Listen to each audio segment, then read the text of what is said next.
যে কোনো একটা মুভি দেখলে আমাদের আসলে এই একটা মুভির গল্পের ফিলসফিটা আসলে আমাদের বোঝা উচিত, যে গল্পতে আমাদেরকে আসলে কি বোঝাতে চাচ্ছে এবং গল্পের যে মেসেজটা সেটা আসলে কি।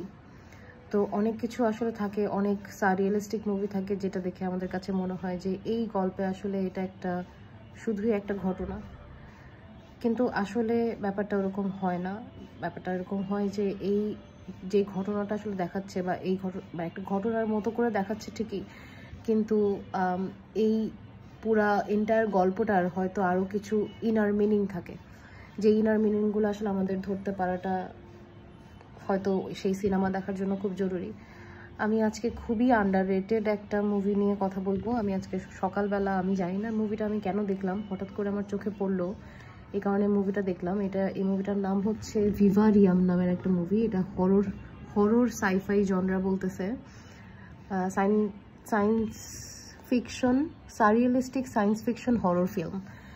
তো এটার জনরাটা আসলে অনেক বড়, কিন্তু এখানে আমার আসলে আমি যেহেতু হরর মুভি আসলে দেখতে খুব পছন্দ করি, তো সেই কারণে আমার কাছে মনে হয় যে হরর মুভির মূল জায়গাটা আসলে গল্পে থাকে।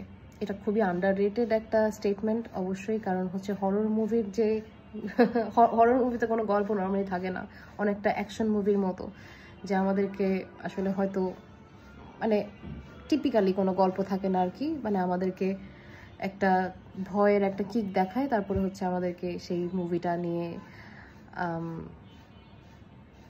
হয়তো আমাদেরকে ভাবানো হয়। কিন্তু এই মুভিটা আসলে অন্যান্য মুভি থেকে খুবই ডিফারেন্ট। মানে যেহেতু মানে আমি আসলে জানি না যে এটার রেটিংটা আসলে এত কম, কারণ এটার রেটিং হচ্ছে 5.9 অর সামথিং।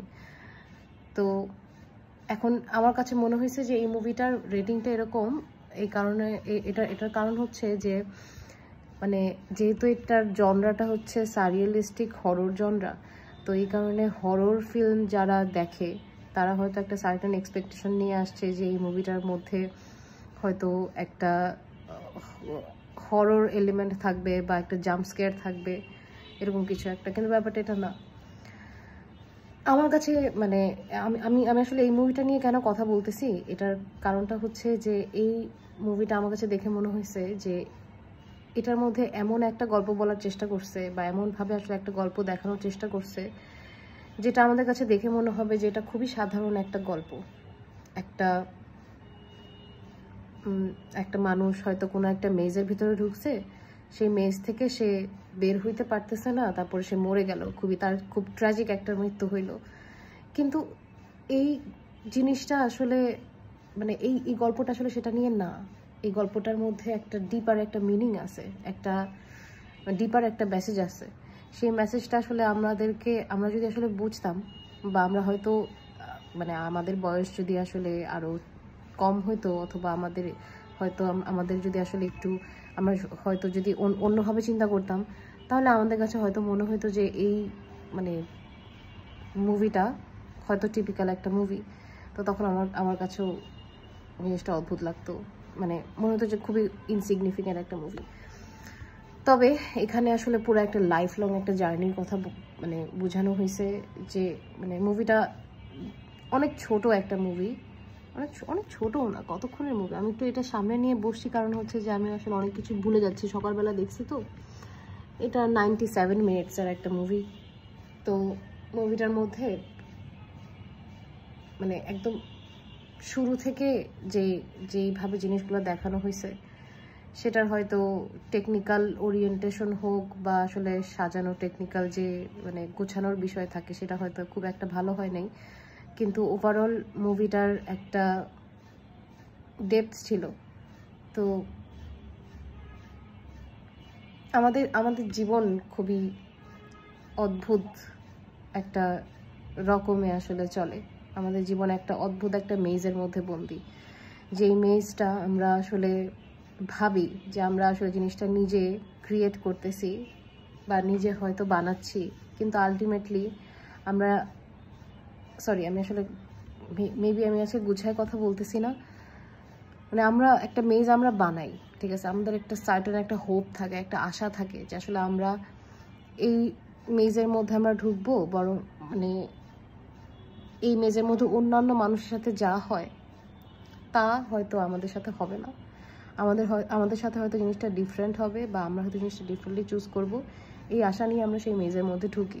কিন্তু আলটিমেটলি আসলে কি হয়, আলটিমেটলি দেখা যায় যে আসলে আমরা যেই মেজটার মধ্যে যে আমরা ঢুকতেছি, সেই মেজটাই আসলে ইটসেলফ একটা কার্সড একটা ব্যাপার।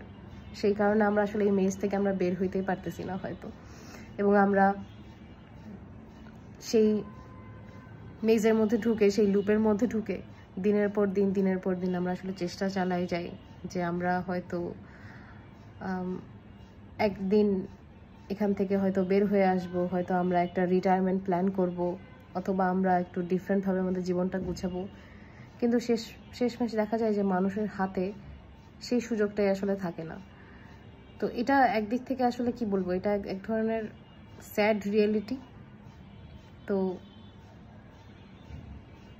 এটা আমাদের সবাইকেই আসলে মেবি এই সিচুয়েশনটাকে ফেস করতে হয়, এবং এই সিচুয়েশনটাকে আসলে আলটিমেটলি আমাদের কোনো ওয়ে আউট নাই। এই মুভিতে আসলে সেটাই দেখানো হয়েছে। এখন আমি জিনিসটা ব্যক্তিগতভাবে আসলে এখানে এখনো হচ্ছে ব্যক্তিগত বিষয়ে একটা কথা চলে আসে যে আমি আসলে নিজে ব্যক্তিগতভাবে জিনিসটা এরকম মনে করি কিনা। অ্যান্সার হচ্ছে না, সবসময় ব্যক্তিগতভাবে মনে করি না যে আমাদের জীবনে একটা মেজের মধ্যে আটকানো, এবং আমরা আমাদের জীবনে আসলে মানে সবকিছু ডিটারমাইন্ড, আমরা আসলে যেভাবে যা চিন্তা করি এটা আলটিমেটলি আসলে যেটা হওয়া সেটাই হবে, এরকম আমি ভাবি না। আমার কাছে মনে হয় যে মানুষ নিজেই তার আসলে ভাগ্য হোক বা নিজেই কর্ম হোক, সেই জিনিসগুলো সব সে নিজেই কন্ট্রোল করে, এবং একটা সময় সে ওই কন্ট্রোলটা করে তারপরে সে তার মতো করে গুছায় নেয়। বেসিক্যালি মানে আমার কাছে যেটা মনে হয় সেটা হচ্ছে এটার পুরোপুরি উল্টা, যে মানুষ যা করে সেই জিনিসটার রেজাল্টটা মানুষ পায়। তো এই কারণে হচ্ছে মানুষের সাথে এই জিনিসগুলো হয়, মানে মানে যা ঘটনা হয় সেই জিনিসগুলো হয় আর কি। তো যদিও আমার চিন্তাভাবনা পুরোপুরি ডিফারেন্ট, কিন্তু তবুও আমার কাছে মনে হয় যে এই মুভিটা দেখাটা একটা মানে অন্যরকম একটা এক্সপিরিয়েন্স। এটাকে সাররিয়ালিস্টিক এক্সপিরিয়েন্সের থেকে হাইপার রিয়েলিস্টিক এক্সপিরিয়েন্স আসলে বলা উচিত। তো মুভিটা ইউটিউবে আছে। আমার কাছে মনে হয় যে মুভিটা যেহেতু আমি দেখছি মুভিটা, সেজন্য দেখতে হবে ব্যাপারটা তা না। তবে মুভিটা দেখে কিছুক্ষণ হয়তো ভাবার একটা বিষয় থাকে, যে মানুষ মানে এটার একটা লাইন আমি আসলে বলি যে একটা সময় মানে মানুষ সারা জীবন পথ খোঁজে আসলে মুক্তির, মানুষ মুক্তি পাইতে চায়, মানুষ উঠতে চায়, কিন্তু মানুষ এমন একটা জায়গায় আসলে আটকায় যায় যেটা আসলে ইভেনচুয়ালি এটা একটা লুপ। ঘুরে ঘুরে আমরা একই ঘরের কাছে আসি, ঘুরে ঘুরে আমরা একই মাঠ ঘুরে, একই পথ ঘুরে, একই বাসে করে, একই মানুষ ঘুরে, একই পুকুর ঘুরে, তারপরে আমরা ঘুরে একটা কেন্দ্রে আসি, সেটা হচ্ছে আমাদের বাড়ি, এবং সেইখান থেকে আমাদের মুক্তি আসলে নাই। এটা একটা চরম সামাজিক বাস্তবতা। We have to deal with it, we have to be with it.